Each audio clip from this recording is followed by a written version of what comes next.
Property संबंधित सवाल जवाब में जिन भाइयों को परेशानी है, दिक्कत है, अगर आपका कोई भी प्रॉपर्टी जमीन विवाद है तो आप हमें कमेंट करके पूछ सकते हैं। कोशिश करेंगे वीडियो के माध्यम से जवाब देने का प्रयास करेंगे।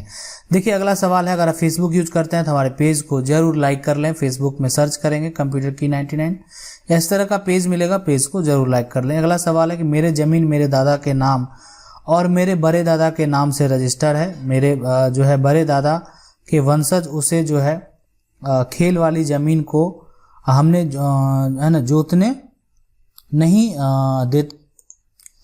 दादा के वंशज हैं और उनका जो है बड़ी वाली जो भी खेल वाली जमीन है ना, और तो आपने खेल लिखा है या खेत लिखा है, ठीक है, खेत है ना, खेत वाली जमीन को जोतने नहीं देते और किसी और से जो है फॉल्स केवाला बना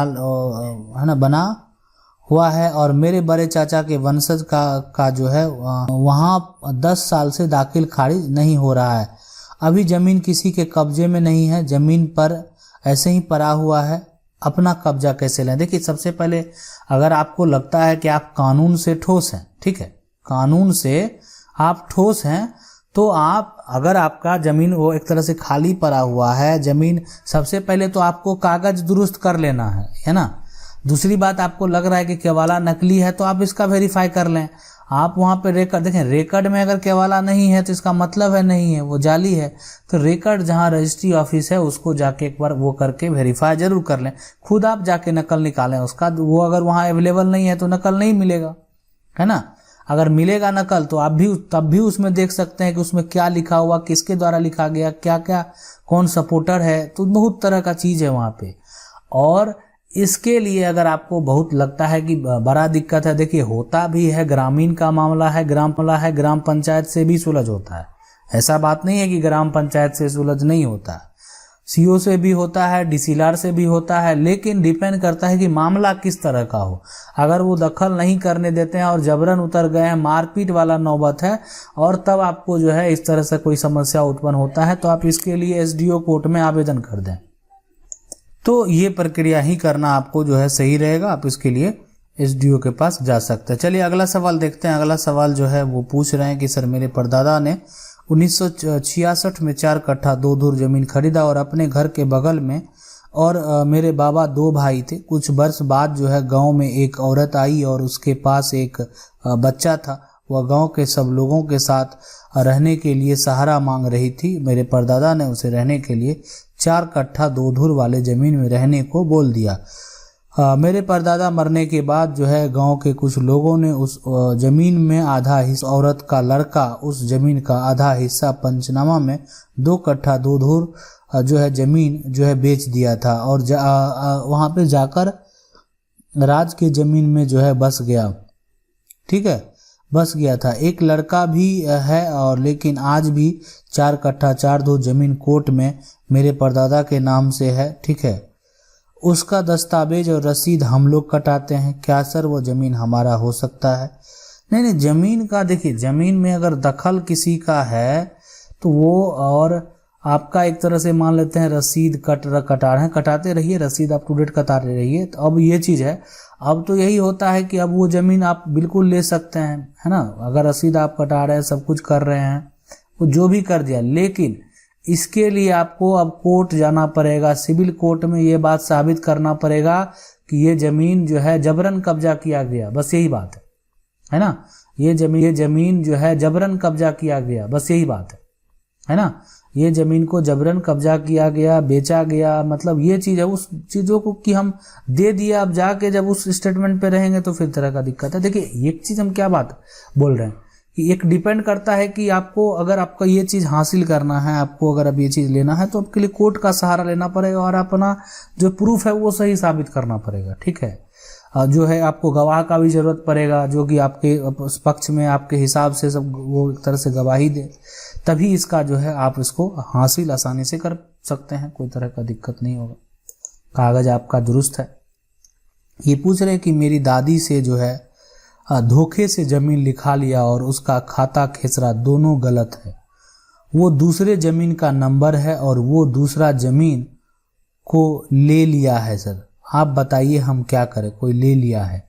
अगर खाता और जो है यहाँ पे और है ना।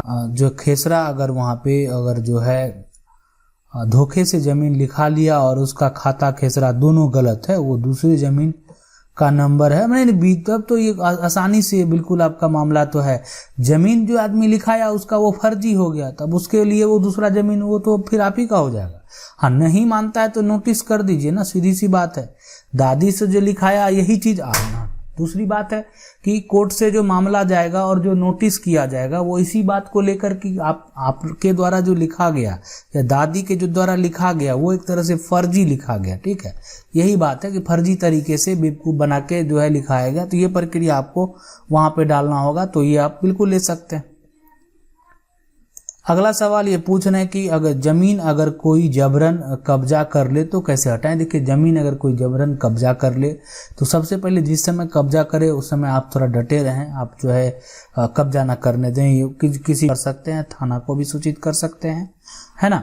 अब लेकिन है कि कर ले अगर मान ले तुरंत की बात है तो एसडीओ कोर्ट में जरूर जाएगी, वहां से जो भी धारा होगा लगाया जाएगा, प्रक्रिया होगा। लेकिन अगर वहां से जो है अगर वो घर बना के रहने लगा, एक होता है कि कब्जा करके जोत लिया, अब होता है कि घर बना के उसी में रहता है, तब आ जाएगी घर को तोड़ने वाली बात। तो फिर अब ये ना एसडीओ को पावर है, डीसीएल को पावर, मतलब आप समझ सकते हैं पावर नहीं ये। अब इसके लिए आपको सब जज के पास जाना पड़ेगा, मतलब आप को सिविल कोर्ट जाना पड़ेगा, ठीक है। चलिए अगला सवाल देखते हैं। ये पूछ रहे सर, मेरा जो है 50 साल से जमीन का रसीद नहीं कटा है, कैसे कटे। रसीद कटाने गए तो कर्मचारी बोलता है कि जमीन आप लोगों का है, लेकिन जमीन किसी और के नाम से दिखा रहा है, आपका नाम से जमाबंदी दिखा रहा है ना। जमीन खरीदा है और मैंने जो है एक तरह से, और मेरे दादू 50 साल पहले, और यहाँ पे ठीक है जमीन पुराना, देखिए 50 साल पहले की बात, 50 साल पहले, और यहाँ पे ठीक है जमीन पुराना, देखिए 50 साल पहले की बात है ना, तो वो पुराना हो गया, पुराना वाली बात है, पुराना से आपका वो सब कुछ होगा। लेकिन नया सर्वे में वो किसी और के नाम से सर्वे हो गया, तो आपको फिलहाल अभी अगर मान लेते हैं जो भी है, एक तरह से सीओ साहब से मिलकर भी सलाह ले सकते हैं, है ना। तो अगर ऐसा कोई तरह का दिक्कत आपको लगेगा कि मतलब वो चीज़ पुराना मेरा जमाबंदी है, केवाला अगर आपका ज़मीन खरीदा हुआ है ना, ये भी चीज़ होता है। एक होता है कि खतियानी है, दूसरा खरीदा हुआ भी है। अगर उस आधार पे फिर आगे जो है ज़मीन आपका रजिस्ट्री का पेपर है, उस आधार पे अगर प्रक्रिया नहीं होता है, ठीक है, आपको वो तो आप उसके लिए उसका रसीद कटाने के लिए फिर आपको एक तरह से आदेश लेना पड़ेगा। अगर आपके ज़मीन दखल में है तब उसके लिए आप सुधार के लिए कर सकते हैं, ठीक है, उसका अगर आपका एक तरह से, लेकिन जिसके नाम से अगर खतियान बन गया होगा उस पर आपको टाइटल सूट करना ही पड़ेगा। इसलिए खतियान में सुधार की बात है तो उसके लिए अब टाइटल दिया गया कि आपको इसको ये मामला देखना है। चलिए पूछ रहे, मेरे दादाजी के नाम से जमीन थी जो कि जो है रकबा एक मतलब जो है 20 बनता है, और मेरे पिताजी का जो है वो यहाँ पे 57 वर्ष पूर्व मकान बना दिया था। अब मेरे चाचा का जो है बाहर यहाँ पे है ना हिस्सा मांग रहे। नहीं तो 57 वर्ष पहले की बात है, जमीन का अगर बंटवारा सही ढंग से नहीं हुआ है, अगर मान लेते हैं दोनों का पूर्वज का नाम से ही सारा कुछ चलता है, तब तो वो चाचा जो है कानूनी हक ले लेंगे, ठीक है, वो जहां से चाहेंगे। देखिए मेन होता है कि लोग उस समय ये चीज नहीं किए, ठीक है, कोई तरह का बंटवारा नहीं था, कोई तरह का ये नहीं था, अपने मन से ठीक है एक जगह स्थिर हो गए। ये भी एक बात मायने रखता है ना। लेकिन ये तभी रखता है कि जब उसको आप साबित कर सकें, है ना, वो साबित कर सकें। तो इसके लिए ग्राम पंचायत करवाइए, सरपंच का फैसला लीजिए। देखिए आगे चल के जितना भी कानूनी कार्रवाई होता है उसमें सरपंच का फैसला, ग्राम पंचायत करवाइए, सरपंच का फैसला लीजिए। देखिए आगे चल के जितना भी कानूनी कार्रवाई होता है उसमें सरपंच का फैसला मायने रखता है।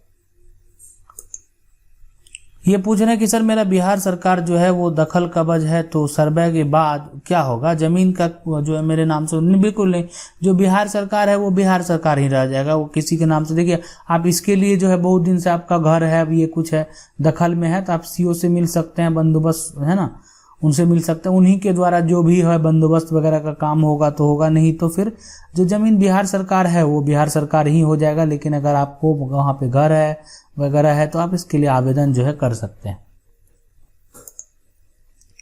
ये पूछ रहे हैं, जैसा कि आपने पिछली बार बताया कि मामा से एनओसी लेना, परंतु मेरा एक मामा समर्थन कर रहे हैं और एक मामा विरोध कर रहे हैं, और जमाबंदी अपने नाम कैसे करवाऊं? देखिए एक तरह से जो जमीन है भाई बहन का वो विरोध करें जो करें। अभी मान लेते हैं वो अगर जो पूरा है उतना ही बहन का है ना, ये बात आप समझ लीजिए, जितना हक भाई का होता है मतलब। लेकिन यहाँ पे क्या होता है, एक अलग तरह से प्रचलन हो गया कि जो बहन होती है, जो भाई हैं या जो पिता हैं, अपने घर का जो सिचुएशन है, अपना घर का जो स्थिति है, उससे थोड़ा प्लस लेवल में अपनी जो बेटी है उनका शादी करने का कोशिश करते हैं, ताकि उनका जो है जीवन अपने बेटी का जो है सुखमय हो सके, इससे अच्छा घर मिले।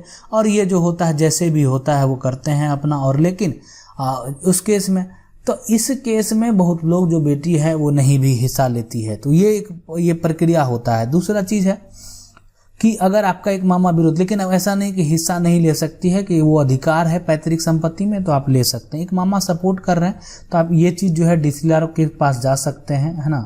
ये चीज़ कि आपका जो है जमाबंदी के लिए एक दूसरे पार्टी को नोटिस जाएगा, भाई क्यों, क्या रीजन है। देखिए, लड़ाई लड़ने का कोई अंत नहीं होता है, ऐसा नहीं कि प्रक्रिया वहाँ से बड़ी बात नहीं, उसके आगे उसको तोड़ने का भी उपाय है। तो ये डिपेंड करता है कि लड़ने वाला भी कितना पावरफुल है और कितना आगे जाने वाले हैं। तो ये डिपेंड करता है कि लड़ने वाला भी कितना पावरफुल है और कितना आगे जाने वाले हैं। तो ये चीज़ डिपेंड करता है यहाँ पे। ये पूछ रहे हैं कि यहाँ पे जो है खतियान में किसी का नाम है और उस पर जो है यहाँ पे हमारा कब्जा 200 साल से। देखिए, 200 साल से अगर आपका कब्जा है और खतियान में उसी व्यक्ति का नाम है, तो आप समझ सकते हैं कि अगर वो आदमी कोर्ट में चला जाएगा तो फिर आप कुछ नहीं कर सकते, उसको वो हासिल कर सकता है। ठीक है, आप अगर 300 साल से भी कब्जा में रहेंगे तो भी हासिल कर सकता है। रही बात, अब ये 200 साल से आप कब्जा किए हुए हैं, तो आपको अगर इसका कागज बनवाना है तो आप इसके लिए कर्मचारी और सीओ साहब से मिलिए और ये चीज़ जो है स्टेटमेंट दीजिए। जो ग्रामीण का एक तरह से पंचायतनामा का पेपर बनाए कि आप इस पे लंबे समय से जो है कब्जा में है। ठीक है, तो ये हो सकता है कि आपको कुछ एक रिलीफ मिले। ठीक है, लेकिन डिपेंड करता है कि अगर वो अब हासिल करना चाहेगा वो ज़मीन, तो उसको फिर न्यायालय में जाना ही पड़ेगा है। और मैं छोटा भाई हूँ, मैं अपने नाम से दाखिल खारिज करवाना चाहती हूँ, लेकिन मेरे पास ना कोई केवाला है, ना कोई खतियान कब्ज है, और मेरा बड़े भाई के पास है पर वो नहीं दे रहा है, तो सर हमें अपने नाम से ज़मीन कैसे करवाऊँ। बिल्कुल, सबसे पहले आपको क्या करना है, आपको बंटवारा के लिए, ठीक है, बंटवारा के लिए हम आपको बोल देते हैं, जब ऐसा लोग अभी शुरू में कर रहे हैं तो आपको बंटवारा डायरेक्ट कोर्ट से कर लीजिए, पीएस फाइल कीजिए, पार्टीशन सूट। देखिए, पार्टीशन सूट फाइल करेंगे, जितना जो पूर्वज का जमीन है, जो खतियानी जमीन है, पिताजी का जमीन, जितना भी जमीन है ना, आया हुआ जमीन है, वो सब का हिस्सा, इसमें ज़्यादा कॉस्ट भी आपका नहीं लगेगा। इसमें एक कानूनी तरीके से बंटवारा का ये नियम है पार्टीशन सूट, और इसमें आपका एक पेपर बन जाएगा जो आने वाले भविष्य में आपके बच्चे के लिए भी कोई तरह का दिक्कत नहीं होगा। अब इसके अलावा भी प्रक्रिया है, ठीक है, कोर्ट के अलावा भी प्रक्रिया है, कोर्ट के अलावा भी प्रक्रिया है, लेकिन करवाएंगे, हो सकता है आगे चल के कोई वैसा निकल जाए। तो यहाँ पे जब कोर्ट के बाद एक बार पेपर बन जाता है तो फिर उसको तोड़ना उतना आसान नहीं होता है। चलिए अगला सवाल देखते हैं। ये सर पूछ रहे हैं कि सर मेरी ज़मीन जो है पुश्तैनी है, मेरे पास जो है लगान की रसीद है, उसके बाद जो है यहाँ पे जो है खरीदी नामा है, और जिसको जो है मध्य प्रदेश है ना यहाँ पे करवा दिया गया है ना, वो कैसे मिलेगी। देखिए, अगर आपका ज़मीन पुश्तैनी है ना आपके पास है, और रसीद है, अगर आप खरीदनामा जो भी है सब कुछ अगर आपके पास है, तो अगर मध्य प्रदेश शासन का वो करवा दिया गया है, तो इसके लिए अब ये चीज़ अब यहाँ वहाँ भी न्यायालय को ही दे दिया गया है कि अब ये जो ज़मीन अगर मान लेते हैं, अब ये डिपेंड करता है कि आपका कितना पहले का है, ये भी बात मायने रखेगा। अगर बहुत पहले का है, ठीक है, जो बहुत पहले का अगर आपका है तब तो आपको न्यायालय, अगर बहुत पहले का है, ठीक है, जो बहुत पहले का अगर आपका है तब तो आपको न्यायालय ही जाना पड़ेगा। नहीं, अगर आपका मान लेते हैं इधर का मामला है, कुछ दिन पहले का मामला है, लेकिन खरीदीनामा है आपके पास, तो पहले का ही मामला होगा। तो आपको सबसे बेहतर है कि आपको न्यायालय मध्य प्रदेश जो है शासन पर न्यायालय के द्वारा जो है करना पड़ेगा, उससे रिपोर्ट वहाँ पे मांगा जाएगा, तो वही यहाँ पे बेस्ट विकल्प है। लेकिन 100% वापस आएगा, नहीं तो जो है मुआवजा दिया जाएगा ज़मीन से 4 गुना ज़्यादा, जमीन का जो सरकारी वैल्यू है उससे 4 गुना ज़्यादा। ये पूछ रहे हैं कि श्री राम जानकी मंदिर का ज़मीन है, कुछ लोगों के द्वारा जो है वो दुकान बांध लिया गया है। देखिए, अगर आपको यहाँ पे जब मंदिर के नाम से जमीन है अगर जबरन कोई बांधता है, तुरंत इसकी सूचना सीओ और एसडीओ और थाना प्रभारी को दें। ठीक है, यहाँ पे जो है थाना प्रभारी को आपको ये सूचना आवेदन लिखित है, कृपया इसको खाली कराया जाए। बिल्कुल है, बिल्कुल इसमें जो है आपका मदद किया जाएगा। पहला विकल्प ये यहीं पे ये है, आपको करना चाहिए। चलिए अगला सवाल ये पूछ रहे हैं, सर मेरा जमीन 2 प्लॉट नंबर का है, बट मेरा जो है सारा जमीन जो है सिंगल प्लॉट नंबर में वो दिखा रहा है, ऑनलाइन ऑफलाइन दोनों में, और वो प्लॉट नंबर जो है यहाँ पे जो है गांव ने जो है गरमजरुआ खास डिक्लेयर किया हुआ है। अब प्लॉट नंबर जो है सुधरवाने के लिए क्या करना पड़ेगा, हम आपको बता देते हैं। जमीन का अगर मान लेते हैं जो एक तरह से प्लॉट नंबर में गड़बड़ी है या उसमें गड़बड़ी है, तो आप जो है एक तरह से जो है डिस्ट्रिक्ट लेवल पे जो अधिकारी हैं, एडीएम हैं, इनके पास जो है खतियान का पूरा जो भी एक तरह से आदेश वहाँ पे पारित होगा, आप उनके पास जो है सुधार के लिए जा सकते हैं। ठीक है, कि अगर आपका जो भी है दूसरी चीज़ ये बात है कि अगर आपका 2 प्लॉट नंबर है तो आप सब ये चीज़ आप उसमें जो पुराना खतियान है उसमें क्या है और जो नया बना उसमें क्या है। ठीक है, तो उस तरह का अगर आपका नंबर वहाँ पे सब कुछ आया होगा, बस जो है इस तरह का नंबर उम्बर चढ़ने में गलती हो गया तो सुधार संभव है, नहीं तो फिर जो है आपको कोर्ट का आदेश के बाद ही सुधार होगा। तो ये 2 प्रक्रिया है, लेकिन पहले आप अधिकारी के पास जो है जा सकते हैं इसका सुधार के लिए। चलिए अगला सवाल देखते हैं, ये पूछ रहे हैं कि हेलो सर, मेरे दादाजी के नाम से ज़मीन है और मेरे पिताजी 3 भाई हैं। सबसे बड़े वाला पिताजी ने मेरे पिताजी के नाम से एक फर्जी स्टाम्प पेपर बनवा लिया है, जिसमें वो मेरे पिताजी का सारा ज़मीन कब्जा कर लिया है। बोलते हैं कि पहले पैसा लाओ तब देंगे। मेरे पिताजी जो है पढ़े लिखे नहीं हैं सर, वो जो है दिल्ली से गांव गए, कोरोना में नौकरी छूट गया, वो लोग जो है वहाँ पे कहने तक नहीं दे रहे हैं, क्या करें। देखिए स्टाम्प बनाने का भी नियम होता है और स्टाम्प सबसे पहले ये कहने तक नहीं दे रहे हैं, क्या करें। देखिए स्टाम्प बनाने का भी नियम होता है और स्टाम्प सबसे पहले ये देखिए कानून, किसी वकील से जाके मिलिए, आपको ज़्यादा समझ में आएगा। जो आपका स्टाम्प पेपर है ना, वो जो स्टाम्प पेपर है वो किस तरीके का लीगल है। स्टाम्प पेपर ऐसे नहीं होता है कि स्टाम्प पेपर खरीद के लाए और उस पर बात लिख दिए और एक अंगूठा लगा दिए या एक कहीं पर एक साइन करवा लिए, उसका भी एक तरह से बहुत सारा प्रक्रिया होता है। ठीक है, ये नहीं कि स्टाम्प पे इतना बात आप कर लिए तो वो सारा होगा। एग्रीमेंट करने का तरीका होता है ना, एग्रीमेंट में सारा बात लिखने के बाद वो एक तरह का एग्रीमेंट हुआ ना, तो एग्रीमेंट कराने का भी तरीका होता है। फिर वो नोटरी हुआ कि नहीं हुआ, बहुत तरह की चीज़ है। अगर नहीं हुआ तो अनवैलिड है, आप उसको अनवैलिड करार दे सकते हैं, फिर उसका कोई पुख्ता सबूत नहीं है ना।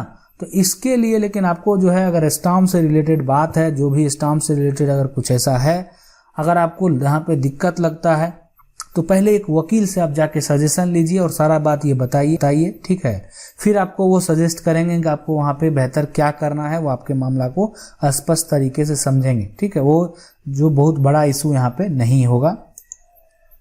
ये पूछ रहे हैं सर, नानी जी और मेरी जो है माता के नाम खेती की जमीन, नानी जी की मृत्यु हो चुकी है, संपूर्ण जमीन माता जी के नाम हो चुकी है, लेकिन खेत पड़ोसियों ने करीब 30-40 साल से कब्जा कर रखा। खेत पर हमने जो केसीसी लोन भी 6-7 लाख का ले रखा है, उसको कब्जा छूटने के लिए कानूनी कार्रवाई, माता जी को कोर्ट ले जाइए, सिविल कोर्ट ले जाइए। कोर्ट ले जाने के बाद देखिए जमीन आपके नाम से है ना, कब्जा कर लिया है उतने साल से, और ये चीज़ जो है आप वहाँ पे जो है एक तरह से अब वकील से मिलिए, है ना, वकील से मिलिए और उस पर जो है केस फाइल कीजिए। जो आदमी कब्जा किया उसको नोटिस करवाइए। नानी के नाम से ज़मीन है और अगर वंशज, सीधी सी बात है, वंशज आपकी माँ है सिर्फ, और है अगर कोई कब्जा भी कर लिया है तो वो आपको वहाँ पे वापस मिलेगा। ठीक है, आप लोन लिए, रसीद कटाते रहिए, ज़मीन का सारा कुछ अप टू डेट रखिए, लेकिन आपका पूरा अधिकार होगा। उस सब पार्टी को नोटिस भेजिए। ठीक है, उनके पास कोई जवाब नहीं होगा, सीधी सी बात आप समझ सकते हैं। उनसे पूछा जाएगा कि जब ये इनके वंशज हैं तो आप क्यों इसको जोत रहे हैं। ठीक है, ऐसा तो नहीं कि बेटी हो गई तो इसका मतलब उस घर का वो नहीं है। चलिए अगला सवाल देखते हैं। अगला सवाल है, करें एक जमीन है जिसका जमाबंदी मेरे जो है परदादा के नाम से है, जिसका रसीद जो है यहाँ पे कटवाया हूँ, पर वह जमीन मेरे दखल कब्ज में नहीं है, वह कोई और जोत रहा है। उसको बोले कागज दिखाने तो उसके पास केवाला है, क्या वह जमीन मेरा हो सकता है? सबसे पहले केवाला जो है उसको वेरीफाई कीजिए। वो जमीन है जो आपका प्लॉट नंबर है, मान लेते हैं प्लॉट का नंबर 100, जो आपका जमीन वो जोत रहा है वो 100 नंबर का प्लॉट है। आप जाइए रजिस्ट्री ऑफिस में, आपको पता कीजिए, जो केवाला दिखाया उसका ईयर देख लीजिए कि किस ईयर का केवाला है, उसको जाके देखिए, वेरीफाई कीजिए वो केवाला सही है कि गलत है। अगर वो सही पुष्टि होता है तो फिर भी आप उसको देखिए कि उस पर जो केवाला लिखा गया आप उसका खुद नकल निकाल लीजिए, डुप्लीकेट कॉपी। तो जो केवाला आदमी लिखा गया है, जो यहाँ पे लिखा है वो क्या है, नहीं है, आपका कोई पूर्वज उसको लिखे हैं या नहीं लिखे हैं, अगर वो वहाँ पे पुष्टि नहीं करता है तो आप उसको इजीली हासिल कर सकते हैं। ठीक है, तो यही इसका अब एक बेहतर उपाय है, पहले आपको ये वेरीफाई कर लेना है, तब वो आप आसानी से हासिल कर सकते हैं। ठीक है, चलिए अगला सवाल देखते हैं। अगला सवाल ये पूछ रहे हैं कि पुराना नक्शा में जमीन कम है, नया नक्शा में जमीन ठीक है, खतियान भी ठीक है। तो पहले पुराना खतियान देख लीजिए कि पुराना खतियान में जमीन क्या है। और पुराना नक्शा बोल रहा है कि कम ही मेरा रजिस्ट्री पहले हो, रजिस्ट्री जो है सेम डेट में हुआ है ना, और सीरियल रजिस्ट्री जो है सेम डेट में हुआ है ना, और सीरियल नंबर आगे पीछे है। जमीन जो है एक तरह से मेरे कब्जे में ही है, 62 वर्ष से है, और उस पर मेरा ही पर और मेरा जो है सब पर्चा में मकान और सहन ही और खतियान भी जो भी। देखिए बिल्कुल हम आपकी बात को समझ लिया स्पष्ट तरीके से। जो है आपका जो पुराना नक्शा में जमीन कम है ना, तो पुराना देखिए मान्य होता है पुराना का, लेकिन क्या पुराना खतियान में क्या है वो भी आप देख लीजिए। ठीक है, हाँ अगर नया नक्शा में ठीक है तो वो ठीक नहीं हुआ, सीधी सी बात है कि कानून नज़र में वो ठीक नहीं हुआ, इसलिए कि कानून है वो प्रीवियस से ही पीछे से ही आके देखती है कि क्या क्या है ना, और तभी अब वो पुराना खतियान भी देखेगी और उसके बाद नया खतियान भी देखेगी, वो आधार क्या बना हुआ। तो कहीं ना कहीं अगर कोई कानून में जाता है तो जो रिजल्ट मिलेगा वो पुराने के अनुसार ही मिलेगा, जो स्पष्ट बात है वो हम आपको जो है बता रहे हैं। ठीक है, वीडियो को लाइक जरूर कर दें, चैनल को पहली बार देख रहे हैं सब्सक्राइब करके जो बेल आइकन है उसको जरूर दबा लीजिए। मिलते हैं अगले वीडियो में, तब तक के लिए जय हिंद।